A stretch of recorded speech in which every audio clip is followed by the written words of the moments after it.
And now, live at 7. ආයුබෝවන් සුපුරුදු විලසම දවසම විමසන වෙලාවයි මේ. ශ්‍රී ලාංකේය අපක්ෂපාතී සමබර ප්‍රවෘත්ති ප්‍රකාශයේ Live at 7 ආරම්භ කරන්නට අදත් කාලය ඇවිත්. Live at 7 සමගින් අදත් ඔබට ඇත්ත කියන මම හරින්ද්‍ර ජයලාල්. මම ඉෂාරා සමරසිංහ. අපි අදත් මුලින්ම දකින්නට යමු ප්‍රධාන පුවත් සිරස්තල. ඇමතිවරුන්ට දඬුවම් කරන නීති අවශ්‍යයි. විගණකාධිපති වාර්තාවේ තිබෙන නිර්දේශ යෝජනා සිටින ඇමතිවරයා ක්‍රියාත්මක කළ යුතුය. ක්‍රියාත්මක නොකරන්නේ නම් ඒ ඇමතිවරයාටද දඬුවමක් දිය යුතුය. මෙදා අයවැයේ ගොවි සහන ගැන අනාවැකියක්. දැන් මේ ගොවිතැන නවීකරණය කරන්නට ඊළඟ අයවැයත් විශේෂයෙන්ම ආධාර සහනාධාර දිරිගැන්වීම් ලබා දෙන්න. ජාතික ආණ්ඩුව සඳහා අනුමැතිය ලැබේවිද? සාලිය වැව සිව් හැවරදි දැරිය සොයන මෙහියුම තුන්වැනි දිනටත් අසාර්ථකයි.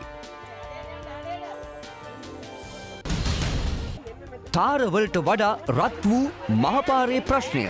හොරකමේ බලය අවුරුදු 14 මේ ආටිකල ගමට ආපු හැමදේම හොරකම් කරපු ජෝඩුව තමයි ඔය.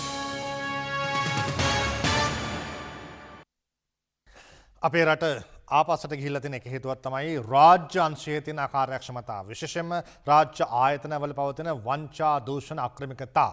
මේවා ගැන ජනාධිපතිතුමා හොඳට දන්නවා. ඒ ආයතන මොනවද කියලා එතුමාට හරියටම කියන්නත් පුළුවන්කම තියෙනවා. හැබැයි එතුමා කියන්නේ නැහැ. ඇයි ඒ? ඒකටත් උත්තරේ අද එතුමා දුන්නා. රාජගිරියේ ඉදිකිරුණු මුදල් කොමිෂන් සභාවේ නවගොඩනැගිල්ල අද විවෘත කෙරුණා. ඒ ජනාධිපති මෛත්‍රීපාල සිරිසේන මහතාගේ ප්‍රධානත්වයෙන්. මෙම අවස්ථාවට කතානායකවරයා මැති ඇමතිවරු ඇතුළු පිරිසක් එක්ව සිටියා. 65 ඊරිගොල්ලම එතුමා සින්දුවක් හදලා ඒ කාලේ එව්වා ඉස්කෝල ළමයින්ට කියන්න.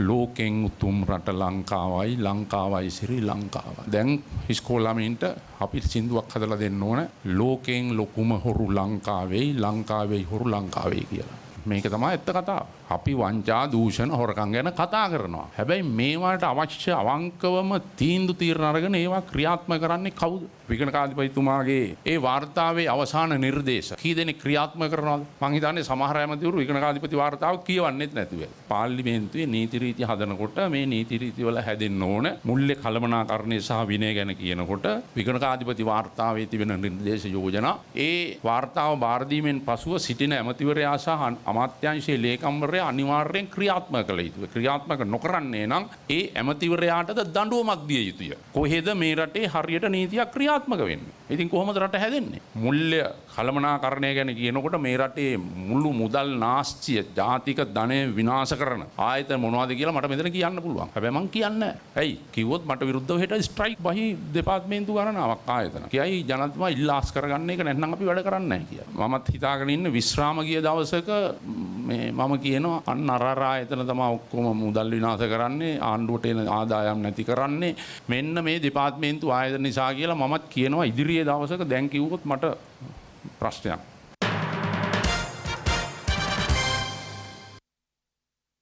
කෘෂිකර්මාන්තය සඳහා මෙවර අයවැයෙන් සහනාධාර සහ දිරිගැන්වීම් රසක් ලබා දෙන්නට ආණ්ඩුව සූදානම්. මේ බව අද කිව්වේ අගමැතිතුමා නිකවැරටියේදී. ඒ වගේම ආණ්ඩුවේ මූලික ප්‍රතිපත්ති 3ක් ගැනත් අගමැතිතුමා එහිදී සඳහන් කළා.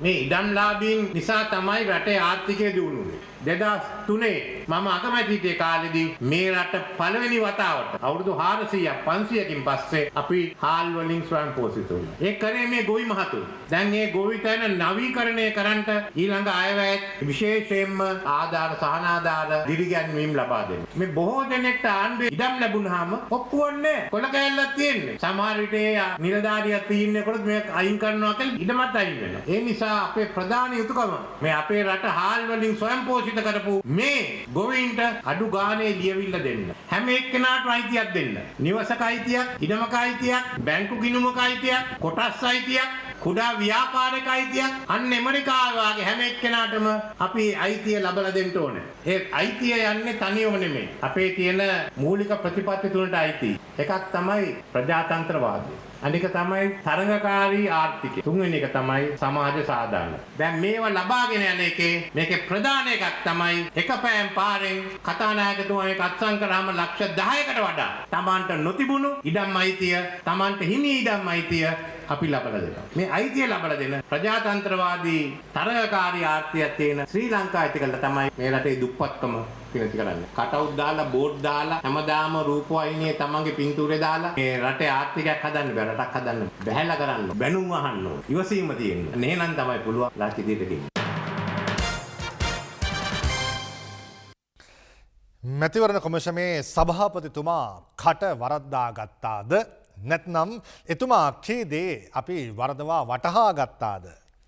මේ ප්‍රශ්නය නැගෙන්නේ එතුමා කී ප්‍රකාශය සම්බන්ධයෙන් අද එතුමා කී කාරණාව හරහා. නොවැම්බර් මාසේ 9 වෙනිදායි දෙසැම්බර් 9යි අතර ජනාධිපතිවරණය තියන්න කන් මේ ඡන්ද විමසීම තිබ්බේ නැත්නම් මං ඉල්ලා අස්වෙනවා. පසුගිය සඳුදා මැතිවරණ කොමිසමේ සභාපතිවරයා කළ මේ ප්‍රකාශයත් සමග පක්ෂ විපක්ෂ දේශපාලනඥයන් මෙන්ම විවිධ සංවිධානවලද හඬ අවදි වුණා. තුමා අස්වෙලා මේ ප්‍රශ්නේ විසඳන්න බෑ. රටක නීතියක් තියෙනවනේ. තමුන්නාන්සේ ඉල්ලාස් වෙන්න එපා. ඒ තමුන්නාන්සලා අධිකරණයට ගිහිලා ඉල්ලන්න. මම හිතනවා එතුමාට ඉල්ලාස් වෙන්න වෙන්නේ නැහැ. පළාත් සභා මැතිවරණයක් ওই දින වකවානුවට තියන්න පුළුවන්. මම දන්න මහින්ද දේශප්‍රිය නම් වීලුකාරයෙක්වත් නෙවෙයි. උසාවි ගිහිල්ලා හරි ඉක්මනට මැතිවරණය තියන්න. එතකොට එතුමා ඉල්ලාස් වෙන්න ඕනෙත් නැහැ. දැන් මැතිවරණ කොමිසමේ සභාපතිතුමාට ඉන්න පුළුවන් ද රෙද්දක් යනගෙන? ඉන්න බෑ. මීට ඉස්සලා ඔහු ඉවත් වෙන්න තිබ්බේ. තුමා මේ මෝද හත් ගව්වක් තියලා තමයි අමුඩේ ගහලා තියෙන්නේ. නොවැම්බර් වලට කලින් කොහොමත් මැතිවරණ තියෙනවා. මහින්ද දේශප්‍රිය මහත්තයෝ ඔබතුමා හෙට ඉල්ලාස් වෙන්න. අනිත් මම ඔබතුමා මහාන කරන්න. මහාන කළා මගේ ගෝලියෙක් කරගන්න. ඊට මැතිවරණ කොමිසමේ සභාපතිවරයා පසුගිය බදාදා ලබා දුන් ප්‍රතිචාරයයි මේ. දේශපාලනඥයන් විසින් කරන ලද ප්‍රකාශ වලට පිළිතුරු දීමට අවස්ථාවක් නෙවෙයි මේ. කෙසේ වෙතත් මැතිවරණ කොමිසමේ සභාපති මහින්ද දේශප්‍රිය මහතාගෙන් අදත් මාධ්‍යවේදීන් ඒ ගැන විමසුවා. ඔබතුමා ඉල්ලා අස්වෙන කතාවක් කියලා දෙපා පසුගියදා. නමුත් රටේ ඉන්න සියලුම නායකයන් එය ප්‍රතික්ෂේප කරා. මම කමිෂන් සභාවේ සභාපති හැටියට මා වෙත මෙල්ලන දෝෂාරෝපණය මා මිදෙන්නට අවශ්‍යයි. මොකද සභාපතිවරයාටවත් කොමිෂන් සභාවටවත් මේ ඡන්දය තැබීමට අවශ්‍ය පියවර ගන්න බෑ. පාර්ලිමේන්තුවේ ඉන්න ගරු මන්ත්‍රීවරු 225ටයි කැබිනට් මණ්ඩලයටයි තමයි පුළුවන් මේ පනත වෙනස් කරලා ඡන්දෙ තියන්න. සමහරව යනවා අධිකරණයටයි කොමිසම යන්නේ නැත්තේ. කොමිෂන් සභාවට මේක ඍජුවම කඩවෙච්ච නීතියක් පෙන්වන්න පුළුවන් නම් කාට හරි. කවුරු හරි අපිට මේ අපි අධිකරණයට යන්න ඕන නඩුව ලියලා දුන්නොත් අපිට පුළුවන් සලකා බලන්න. පුත්තලම පැත්තේ සිව් හැවිරිදි දැරියක් අතුරුදන්වීමේ පුවත අපි ඊයේ ඔබට කිව්වා. අදත් ඇය සොයා මෙහෙයුම් ක්‍රියාත්මක කළත් තවමත් ඇය ගැන කිසිම හෝඩුවාවක් නම් ලැබිලා නැහැ. අවුරුදු 4.5ක් වයස ඇති සෙනුරි තිසාරා පදිංචි වෙලා ඉන්නේ සාලියවැව නීලබැම්ම ප්‍රදේශයේ. ඒ පවුලේ ඉඳලා තියෙන්නේ සෙනුරිගේ අම්මා, මාමා, ආච්චි සහ සීයායි. පසුගිය අඟහරුවාදා සෙනුරි අම්මත් එක්ක ඉන්නේදී අතුරුදන් වෙලා. දැරියගේ අම්මා කියා ඇත්තේ තමන්ට සිහිමද ගතියකින් යුත් අසනීපයක් ඇති නිසා දැරිය අතුරුදන් වූ අයුරු ගැන හරිහැටි යමක් නොදන්නා බවයි. සෙනුරි අතුරුදන් වුණු නිසා පසුගිය දවස් දෙකේම ගමේ අයත් සාලියවැව පොලිසියත් පොලිස් නිල සුනකයෙකුගේ සහාය ඇතිව පුංචි දැරිය හොයන්න පටන් ගත්තා.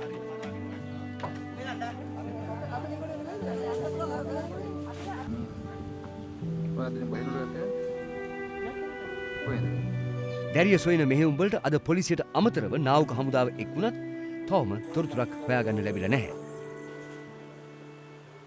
මේ වෙනකොට දැරියගේ 22 හැවිරිදි මවත්, ඇගේ 50 හැවිරිදි මිත්තනියත්, මිත්තනියගේ 45 හැවිරිදි අනියම් ස්වාමි පුරුෂයාත් මේ සිද්ධියට සැකපිට අත්අඩංගුවට අරගෙන. දැරියගේ මිත්තනිය ඇගේ නිත්‍යානුකූල ස්වාමි පුරුෂයා ඝාතනය කිරීමේ සිද්ධියකටත් චෝදනා ලබා ඉන් නිදහස ලැබූ අයෙක් බවයි වාර්තා වන්නේ. දැරියගේ මවගේ සහෝදරයෙක් වන 8 හැවිරිදි දරුවෙකුත් පොලිස් බහරයට අරගෙන තියෙන්නේ මේ සිද්ධිය ගැන කිසියම් හොඩුවාවක් සොයාගන්න හිතාගෙනයි. ඒත් තවම කිසිම තොරතුරක් නැහැ.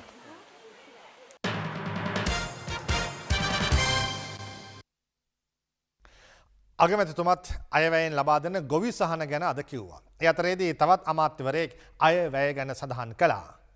එතුමා එතනදී කතා කළේ අයවැයෙන් අපේ රටේ අධ්‍යාපනයට ලබා දෙන තැන ගැන. 2018 වර්ෂයේ අධ්‍යාපනයට 14%, සෞඛ්‍යයට 11%, මුළු අයවැයෙන් 25%ක් ගිහිල්ලා තියෙන්නේ අධ්‍යාපනයටයි සෞඛ්‍යයට. මේක ජනතාවට තමන්ගේ දරු පවුල් රැකගන්න, ගොඩනගා ගන්න, රටේ අනාගතය සුරක්ෂිත කරන්න අවශ්‍ය වියදමක්. ඒකයි අපි ඒ කැපවීම කරන්නේ. රුපියල් 3කින් අද රුපියල අගේ වැඩි වෙලා. ඉතින් මේක මම හිතන්නේ ඉතාමත් හොඳ නිවුස් එකක්. මේක කවුරුත් දෙන්නේ නැහැ. කියන්නේ අපේ අපනයන නිෂ්පාදන ශක්තිමත් වෙලා. ඉතින් මේක මම හිතන්නේ හොඳ සලකුණක්. ඊයේ මාධ්‍යම කීපයකදී මේ ඇමරිකානු ගිවිසුමක් පිළිබඳව වාර්තා කියනවා. ඇමරිකන් ගිවිසුම් ගන්න අපිට ඔළුව අමාරුවක්ද? ඇමරිකාවත් මොකද ගිවිසුම් අපි ගහන්නේ? ඔය තියෙන ජාත්‍යන්තර සම්බන්ධතා ඇමරිකාව, ඕස්ට්‍රේලියාව, චීනය ඔවත් එක්ක අපි ඇති කරගෙන ජාත්‍යන්තර සම්බන්ධතා මොකක් හරි අපිට උදව්වක් ගන්න පුළුවන් නේ. එච්චරයි.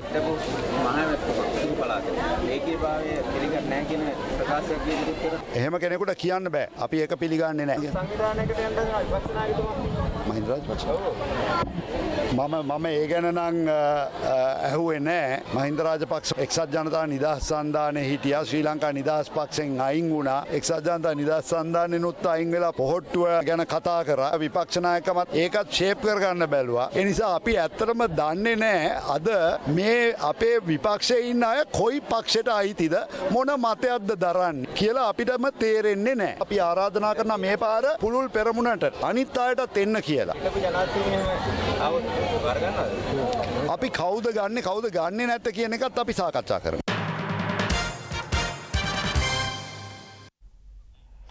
අද අනුරාධපුරයේදී පැවති ශ්‍රී ලංකා නිදහස් පක්ෂ දිස්ත්‍රික් සමුළුවකදී මීළඟ ජනාධිපති අපේක්ෂකයා ලෙස ජනාධිපති මෛත්‍රීපාල සිරිසේන මහතාගේ නම සම්මත කර තිබෙනවා.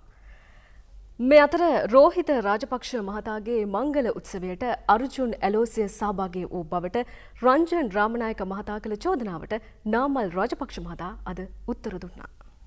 චිචී බේබිගේ නාමල් බේබිගේ යෝෂිතක බේබිගේ හොඳම යාළුව තමයි අර්ජුන ඇලෝසියස්. එක රෑනේ කුරුල්ලෝ. චිචී කියන්නේ හොඳ තරුණයෙක්. ඒ ගෙළඟේ වෙඩින් එකට අර්ජුන ඇලෝසියස් මහත්මයා සහ ඒ මැතිනිය ආවේ නැහැ කියලා ප්‍රකාශයක් දෙන්න. නාමල් රාජපක්ෂ මහත්මයාට සහ යෝෂිත මහත්මයාට සහ මම මහින්ද රාජපක්ෂ මහත්මයාට අභියෝග කරනවා. එතුමා ආවේ නැත්තම් පල්ලියට එතුමාලේ ප්‍රකාශයක් දෙන්න. අනේ අපේ මකුල් ගෙදරේන යන හොයන්නේ එයා අපේ මාමණ්ඩි නෙවෙයිනේ. ඉතින් රංජන රාමනායක මහත්තයා ගන්න මේ මාමගේ රස්සාව කරන්නේ නැතුව ඇලෝසියස් මුදලාලි අඩු ගානේ හිරේ ගිහලා අපරංගව මිනිස්සයානේ. අර මහෙන්ද්‍රන් මහත්තයා හැංගිලා ඉන්නවා පිටරට. මහෙන්ද්‍රන් මහත්තයා හැංගිලා ඉන්න දැන් රනිල් වික්‍රමසිංහ මහත්තයන් අහගත්තොත් මේ නඩුව ඉවර කරගන්න පුළුවන්. රංජන රාමනායක මහත්තයා අපි කියන්නේ ඔබතුමා දැන් අර සෙල්ෆියක් එහෙම තියනවා කිව්වනේ. ඉන්නවනම් පෙන්නන්න. සමහර විට ඉතින් රංජන රාමනායක මහත්තයා සහ රනිල් වික්‍රමසිංහ මහත්තයා බය වෙලාද දන්නේ නැහැ. ඇලෝසියස් මුදලාලි රජයේ සහකාරයෙක්වත් වෙයි කියලා. ඒ හින්දා කෑ ගහනවාද කියන අපිට දැන් සැකයක් තියෙනවා. ඉතින් මොනවා වුණත් රංජන රාමනායක මහත්තයා කියන දේවල් ඉතින් මේ රටේ දේශපාලන භූමිකාවේ ගණන් ගන්නේ නැහැ. මොකද එතුමා අධිකරණය ගැන කියපුව අපි දැක්කනේ.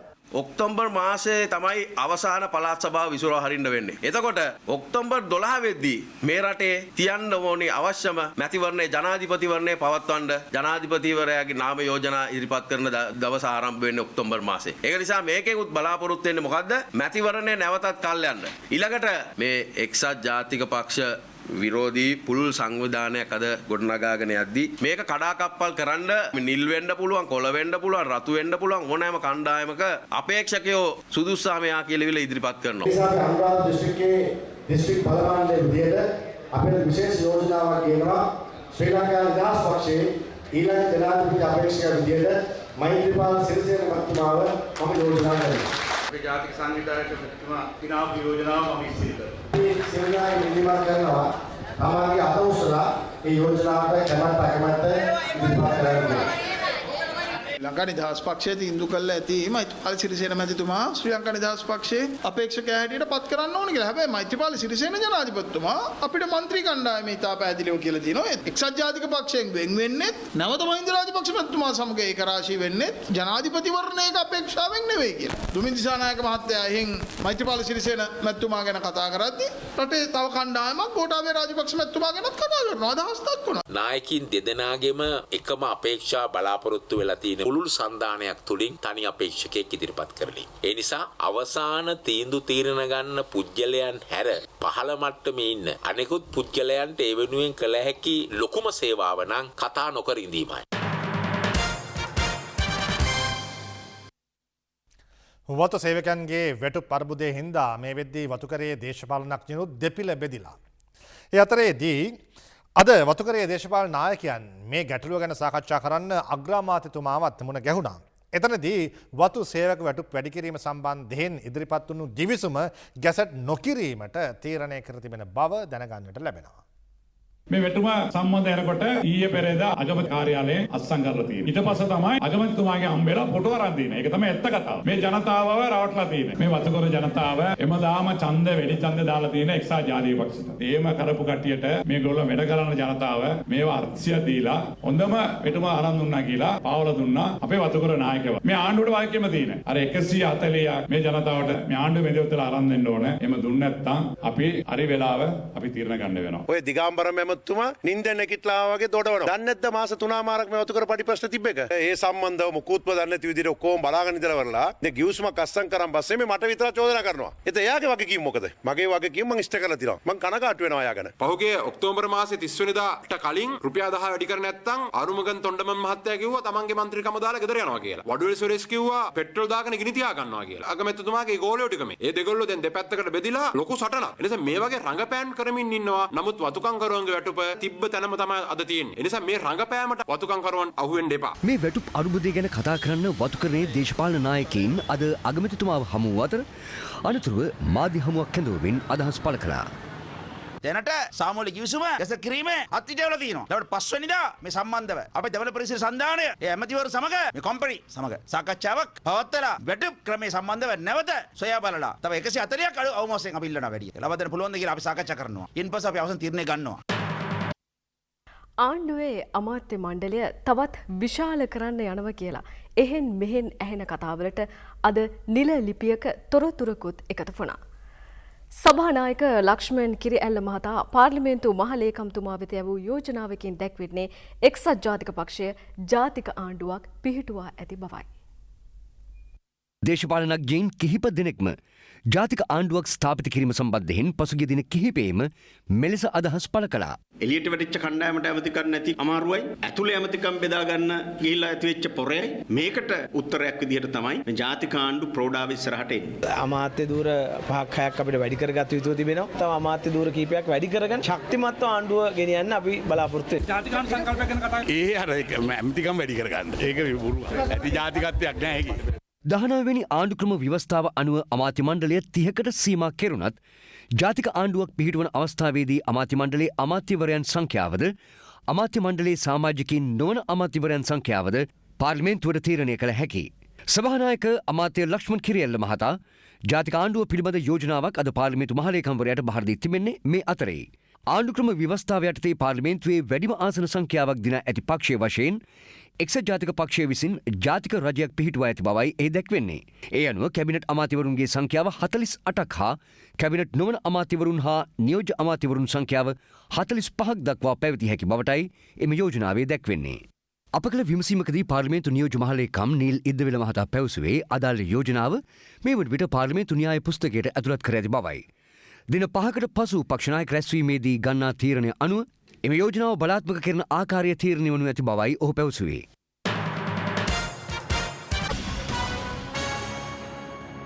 This is Live at 7.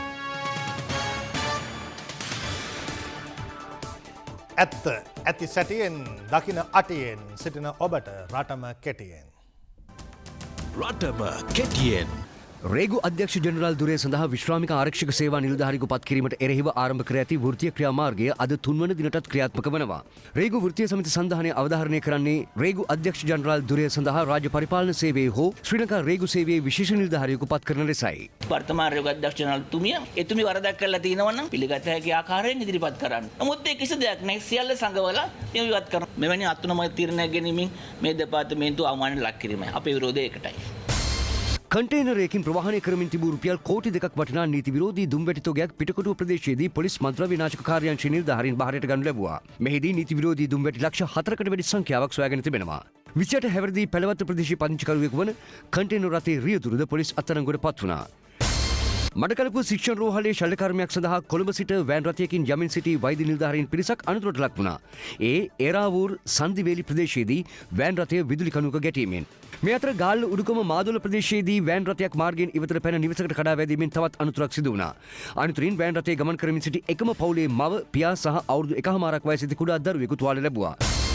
පූජ්‍ය ගලගොඩාත්තේ ඥානසාර හිමියන්ට ජනාධිපති සමාව ලබා දෙන්නේ නම් ඊට පෙර තමාව දැනුවත් කරන මෙන් ඉල්ලා සන්ධ්‍යා එක්නැලිගොඩ මහත්මිය ජනාධිපතිතුමන්ට ලිපියක් බහර දී තිබෙනවා. අද ඇය එම ලිපියේ පිටපතක් රැගෙන අධිකරණ අමාත්‍යාංශයටත් පැමිණියා. මම ප්‍රගීත් එක්නැලිගොඩ නඩුවේ සාක්ෂිකාරයෙක් වගේම වින්දිතෙක් වෙනවා. ඥානසාර හාමුදුරුවෝ නිදහස ලබා දෙන්නේ නම් ඊට පෙර මාව දැනුවත් කිරීම කළ යුතුයි කියන ප්‍රතිපාදනයක් තියෙනවා. ඒ සම්බන්ධව අද දින ජනාධිපතිතුමාට ලියුමක් බාර දීලා පිටපත අධිකරණ අමාත්‍යාංශයෙන් බාර දුන්නා.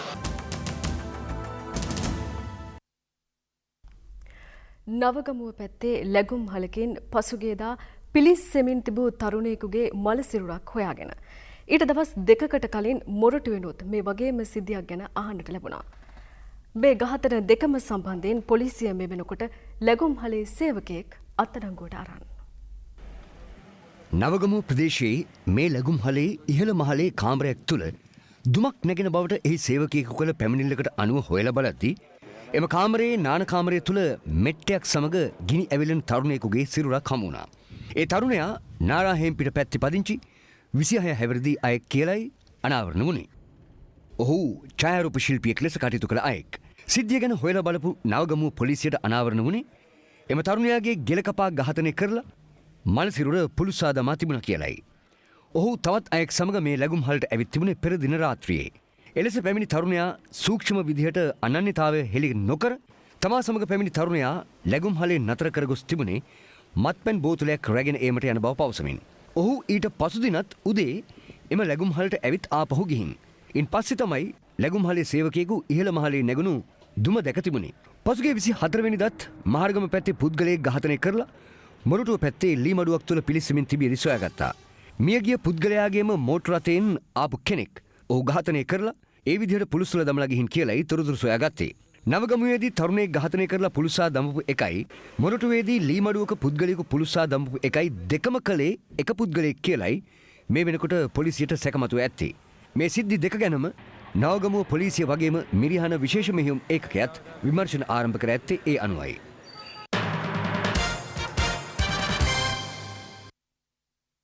සාමාන්‍යයෙන් Tamanගේ ගමේ පාරකට තාර දානවට කවුද අකමැති?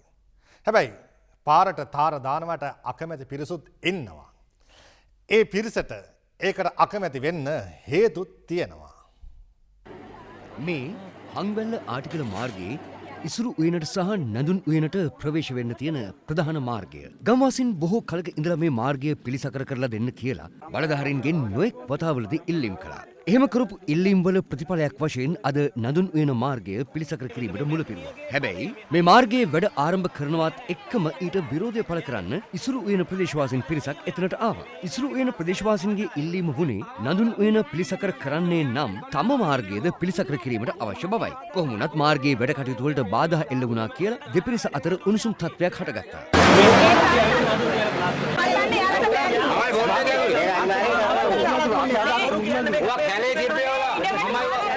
මේ තත්ත්වය පාලනය කරන්න හංවැල්ල පොලිසිය එම ස්ථානයට පැමිණි අතර ඔවුන් මාර්ගයේ වැඩ කටයුතු තාවකාලිකව නතර කිරීමට පියවරගත් අතර දෙපාර්ශවයේම සියලු දෙනාට හෙට දිනේ පොලිසියේ පෙනී සිටින්න කියලා දැනුම් දුන්නා.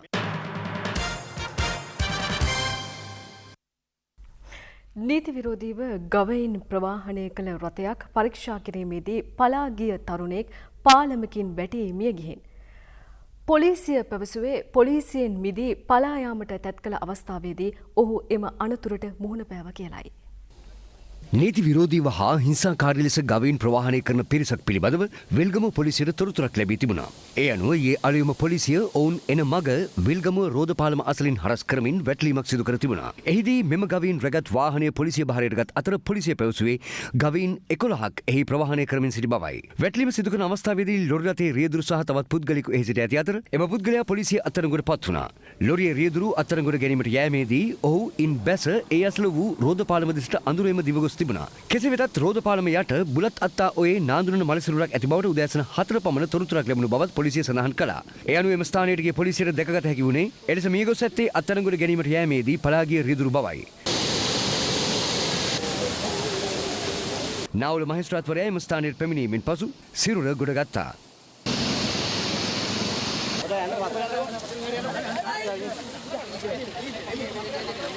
මහේස්ත්‍රාත්වරයා එහිදී නියෝග කළේ මරණ පරීක්ෂණය සඳහා සිරුර දඹුල්ල මූලික රෝහලේ අධිකරණ වෛද්‍ය නිලධාරීවරයා වෙත යොමු කරන ලෙසයි. මෙලෙස මියගියේ නසාර් මොහමඩ් නැමැති 25 හැවිරිදි දෙදුරු පියෙක්. මෙట్లా තියෙන පාලමේ යාපත්තේ මූණ ඇතුළේ වතුර ඇතුළට අපිට පොඩ්ඩක් සැකයි මේ පොලිසියෙන් තමයි මේකේ මොනවයි කරලා තියෙනවා කියලා. පොලිසිය පැවසුවේ අත්අඩංගුවට ගැනීමට යෑමේදී පලා ගිය ඔහු මෙම ඔයට වැටෙන්නට ඇති බවට සැක කරන බවයි. ඒ සමගින් ලයිව්@ 7 නිමා කරන්නට කාලය ඇවිත්. අද රාත්‍රී 10ට රතු ඉර කාලීන දේශපාලන වැඩසටහන සමගින් එක්වන්න. ඔබට සුබ රාත්‍රියක්.